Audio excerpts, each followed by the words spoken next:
Or, traverser le Rhin, d'un côté comme de l'autre, est une démarche qui se prépare. J'ai donc demandé à Pierre-Olivier François d'enquêter en Allemagne sur les relations franco-allemandes, mais au bureau. Bonjour Anthony. Alors, tu veux venir travailler en Allemagne?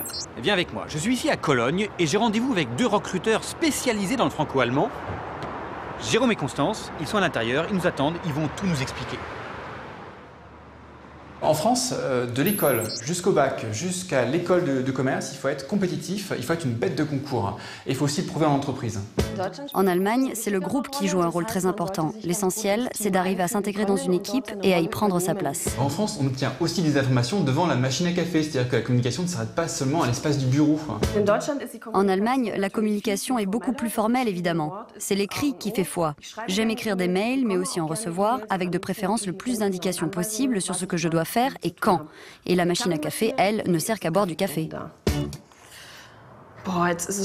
Il est déjà 11 h et il n'est toujours pas là. C'est pas possible. Ah bah te voilà. Oui, mais aussi. Alors, Comment ça se fait que tu arrives si tard? Il est 11 h? il est 11 h. Oui, mais nous commençons à l'heure ici. La petite scène que vous avez jouée, qu'est-ce que c'est? Ce qu'on a joué là, c'était pour illustrer justement les petits problèmes quotidiens qu'on peut rencontrer au travail dans des équipes multiculturelles, des attentes qui peuvent être différentes et qui peuvent mener à des petites crises.